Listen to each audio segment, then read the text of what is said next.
Bienvenue sur Africa 24 dans cette nouvelle édition du Non-Stop Info. Voici les titres de l'actualité. Vers une normalisation des relations entre la Guinée et le Sénégal, leur frontière commune, fermée depuis septembre 2020, pourrait prochainement rouvrir. La Guinée a ratifié un accord de coopération militaire. Le méga-projet du corridor LAPSET se poursuit en Afrique de l'Est. Cette initiative lancée en mars 2012 est soutenue par l'Union africaine et devrait favoriser le commerce et la connectivité économique de la région. Et quand le sport est au service de la paix en Côte d'Ivoire, outre le match politique, la réconciliation se joue aussi autour du ballon rond. Un tournoi de football est organisé ce 10 juillet pour la diaspora ivoirienne de France. Mais tout d'abord, les pays du G5 Sahel et la France se réunissent ce vendredi 9 juillet pour un sommet. Il s'agit de la première réunion commune depuis que la France a annoncé en juin la fin prochaine de l'opération Barkhane avec une réduction des effectifs militaires. Cet entretien se tiendra à distance. Seul le président nigérien Mohamed Bazoum, qui se trouve à Paris actuellement, participe à ce sommet aux côtés de son homologue français Emmanuel Macron. Notons que ce sommet se tient alors que le Tchad et le Mali mènent des transitions politiques délicates et que la présence des groupes terroristes reste omniprésente dans la sous-région.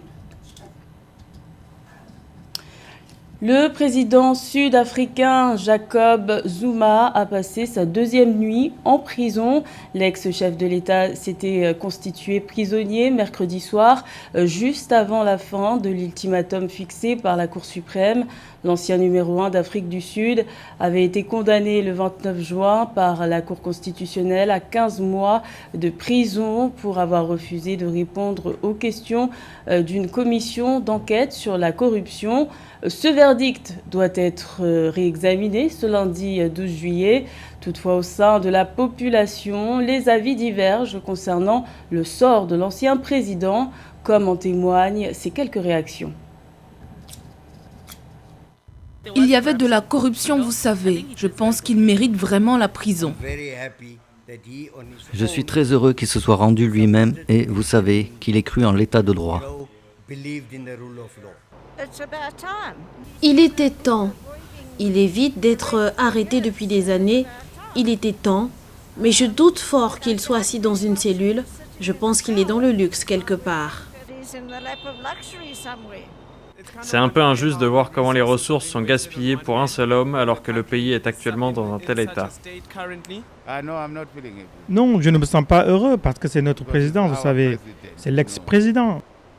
Je ne suis vraiment pas content qu'il soit emprisonné de cette manière.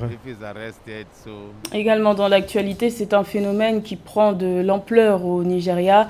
Des hommes armés, surnommés des bandits par les autorités, terrorisent les populations du nord-ouest et du centre du pays. Le 5 juillet, ces combattants ont tué au moins 18 personnes dans un village de l'État de Katsina. Selon des sources locales, cette attaque était une punition contre les villageois qui avaient refusé de coopérer avec les groupes armés de la région. Et si la rouverture de la frontière entre la Guinée et le Sénégal était imminente, l'Assemblée nationale guinéenne a ratifié le 4 juillet l'accord de coopération militaire signé le 19 juin avec le Sénégal, soit plus de 9 mois après la fermeture de la frontière décidée en septembre 2020, officiellement pour des raisons sécuritaires. Les explications de Aïssatou Bari. Après 9 mois de fermeture de la frontière terrestre entre la Guinée et le Sénégal, l'on pourrait bientôt assister à son ouverture. En séance plénière, dimanche 4 juillet 2021, le Parlement guinéen a adopté à la grande majorité des 92 députés présents l'accord de coopération militaire et technique entre la Guinée et le Sénégal, signé en marge du 59e sommet de la CEDEAO qui s'est tenu dans la capitale ghanéenne le 19 juin. C'est la suite logique du processus. Le Parlement guinéen a ratifié l'accord. Nous attendons maintenant que les Sénégalais fassent de même. Nous espérons qu'ils le soumettront et le ratifieront rapidement afin que nous puissions poursuivre le processus de normalisation. Une commission guinéo-sénégalaise va être mise en place pour se pencher sur les modalités de mise en œuvre de l'accord. L'accord de coopération entre la Guinée et le Sénégal tournera autour de la lutte contre le terrorisme et la criminalité transfrontalière, renseignement, formation du personnel de renseignement et les patrouilles mixtes le long des frontières, entre autres. L'impact est surtout sur la population guinéenne dans son ensemble, parce que la population guinéenne est en train de souffrir. Il ne faut pas oublier près de 80 à 85% des opérateurs économiques qui exercent entre la Guinée-Bissau et la Guinée, entre le Sénégal et la Guinée, la Sierra Leone et la Guinée. Ce sont des opérateurs économiques guinéens. Les commerçants ont perdu de l'argent. Tout est perturbé. Et quand vous ouvrez, par exemple, le côté du Sénégal ou le côté de la Guinée-Bissau et vous laissez un pays, vous perturbez toutes les activités. Parce que le commerce, c'est une chaîne. Et la libre circulation du bien et des personnes à l'espace de la CEDEAO doit être respectée par tous les chefs d'État de la CEDEAO. C'est pourquoi nous, Goa, nous avons demandé au président de la CEDEAO, M. Nana Akufo-Addo, de faire bouger les lignes. 3 semaines avant le scrutin présidentiel du 18 octobre 2020, le président guinéen Alpha Condé avait décidé de fermer la frontière avec le Sénégal ainsi qu'avec la Guinée-Bissau et la Sierra Leone. Si la frontière avec la Sierra Leone a été rouverte au mois de février, celle avec la Guinée-Bissau est toujours fermée. Les discussions entre le président guinéen et son homologue Umaru Sissoko Embalo semblent au point mort. C'est un triste anniversaire que la Côte d'Ivoire a commémoré ce jeudi 8 juillet, date de la disparition de l'ancien Premier ministre ivoirien Amadou Gon Coulibaly, décédé il y a 1 an. Pour continuer de faire vivre son souvenir, ses plus proches collaborateurs se sont livrés à une série de témoignages que nous partage Angelo Megno. 8 juillet 2020, Abidjan. C'est à cette date que la Côte d'Ivoire a perdu un de ses plus grands serviteurs, l'ancien Premier ministre Amadou Gon Coulibaly. 1 an après sa disparition, ses plus proches collaborateurs commémorent son parcours politique et sa vie à travers plusieurs initiatives. Mais Amadou Gon Coulibaly a laissé un vide au niveau donc de l'échiquier politique ivoirien. C'était un homme politique important qui a eu un long parcours politique, qui a eu à occuper les plus hautes responsabilités dans notre pays. Alors, ce que je peux dire, c'est que la première des choses qui m'a frappé, c'est l'intelligence d'Amadou Gon Coulibaly, qui, avec cet esprit de synthèse, sa capacité donc à rentrer dans les dossiers, à connaître les dossiers, mes collègues pourront vous dire, Amadou Gon Coulibaly, c'est cette capacité à aborder tous les sujets sectoriels de tous les ministères, comme s'il en était spécialiste. Je parle des différents domaines, et ça marque plus d'un. Intelligence, maîtrise des sujets, rigueur dans le travail sont une série de qualités qui lui sont décernées. L'ancien Premier ministre était aussi à la base de plusieurs projets de société qui ont eu des impacts positifs sur le quotidien des Ivoiriens. Mais il nous a permis d'avoir des progrès sur tous les plans. Vous prenez le programme social du gouvernement chiffré à près de 1000 milliards de francs CFA, a été un élément fort. Jamais dans l'histoire de notre pays, un projet aussi ambitieux n'a été mis en œuvre en faveur des populations avec des résultats probants. Quand vous regardez un peu le bilan donc, du programme social du gouvernement, que ce soit en termes d'électricité pour les populations, avec le niveau d'électrification qui a évolué ces 2-3 dernières années, que ce soit au niveau donc, de l'adduction en eau potable, que ce soit au niveau donc, même des jeunes, avec tout ce que nous avons pu mobiliser comme opportunité pour les jeunes, que ce soit donc pour les femmes, dans tous les secteurs d'activité, ce programme social du gouvernement conçu par Amadou Gon Coulibaly, à la tête d'une équipe qui était solidaire, soudée derrière lui, a permis donc de faire un bond en avant. L'ancien Premier ministre Amadou Gon Coulibaly, désigné candidat à l'élection présidentielle de 2020, avait un chemin tracé vers la magistrature suprême. Le destin a changé cette belle trajectoire que retracent les multiples cérémonies d'hommage. Le méga-projet du corridor Lapset se poursuit. Une réunion ministérielle entre l'Éthiopie, le Kenya et le Soudan du Sud s'est tenue à Addis Abeba le 28 juin. Les 3 parties prenantes ont réitéré leur engagement à faire avancer la mise en œuvre de cette initiative lancée en mars 2012 et soutenue par l'Union africaine. Plus de détails avec Aïssatou Bari. La mise en œuvre du méga-projet d'infrastructure de la région de l'Afrique de l'Est est en phase de se concrétiser. C'est ce qui ressort de la réunion ministérielle tripartite tenue récemment à Addis Abeba entre l'Éthiopie, le Kenya et le Soudan du Sud. Connu sous le nom du corridor LAPSET, Lamu-Port, South Soudan, Ethiopia Transport Corridor, ce corridor devra favoriser le commerce et la connectivité économique de la région. Comme l'Éthiopie, le Kenya et le Soudan du Sud ont un objectif commun qui vise à atteindre la croissance économique et la prospérité, la réduction de notre déficit d'infrastructures communes devrait être notre préoccupation commune. Et cela ne peut être réalisé que par un consensus régional et une action.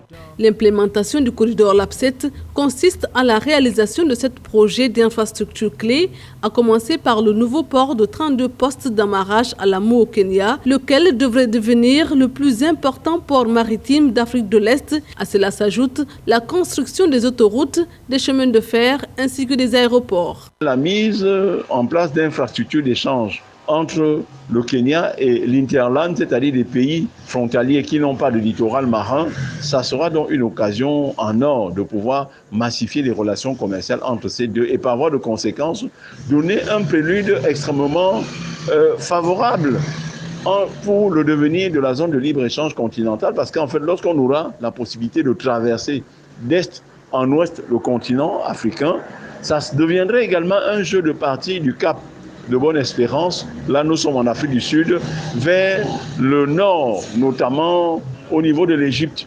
Donc, pour moi, c'est un prélude extrêmement favorable pour le développement de la zone de libre-échange continentale et par voie de conséquence également pour le développement de l'économie continentale. À terme, la phase 2 du projet va consister à établir un réseau routier reliant l'Afrique de l'Est à l'Afrique de l'Ouest avec la réalisation d'une interconnexion transcontinentale Est-Ouest qui reliera le port de Lamu au port maritime de Douala et de Kribi au Cameroun via Djouba et Bangui. Dans le reste de l'actualité, le Zimbabwe est le premier pays de la communauté de développement d'Afrique australe à assouplir les règles en matière de visa. L'exemption de visa pour tous les pays membres de la SADC a été mise en place 7 mois après l'entrée en vigueur de la zone de libre-échange continentale. Rappelons que la SADC est une communauté économique régionale dont l'objectif est de promouvoir la coopération et l'intégration socio-économique régionale, ainsi que la coopération politique et sécuritaire entre 16 pays d'Afrique australe. En Côte d'Ivoire, la réconciliation se joue sur tous les terrains. Outre le match politique, l'association S'unir pour la Côte d'Ivoire a parié sur un tournoi de football pour réconcilier les Ivoiriens, un tournoi pour la diaspora ivoirienne de France qui se tiendra ce samedi 10 juillet en banlieue parisienne, un événement que nous détaille José Douglas. La Côte d'Ivoire, avec une élection à la FIF pour la fin de l'année, contexte politique compliqué dans le pays, les Ivoiriens veulent aussi se réconcilier et l'association S'unir pour la Côte d'Ivoire œuvre dans ce sens pour que la paix revienne. Cette organisation composée de responsables d'associations et de leaders d'opinion ivoiriens lance un appel à tous ses compatriotes qui vivent en France pour se réunir autour d'un grand tournoi de football ce samedi 10 juillet 2021 au Parc des Sports d'Épinay-sur-Seine de 10h à 22h. Cette idée germa depuis un moment, depuis quelque temps, les Ivoiriens avaient soif véritablement de se parler. Et comme tu viens de préciser, José, l'arrivée de l'ancien président Laurent Gbagbo, son retour en Côte d'Ivoire, certainement va accélérer le processus de réconciliation. Voilà pourquoi des Ivoiriens aujourd'hui en France qui avaient cette soif-là de se parler à nouveau, au sein de ce collectif S'unir pour la Côte d'Ivoire, ont décidé de lancer cette journée de ce tournoi de football dénommé Coupe nationale des Ivoiriens de France. Certains ne veulent pas revivre les années 2010-2011 où plus de 3000 personnes avaient été tuées dans des affrontements. Beaucoup d'Ivoiriens avaient fui le pays et n'y sont pas retournés depuis et ce rendez-vous est aussi crucial pour les organisateurs.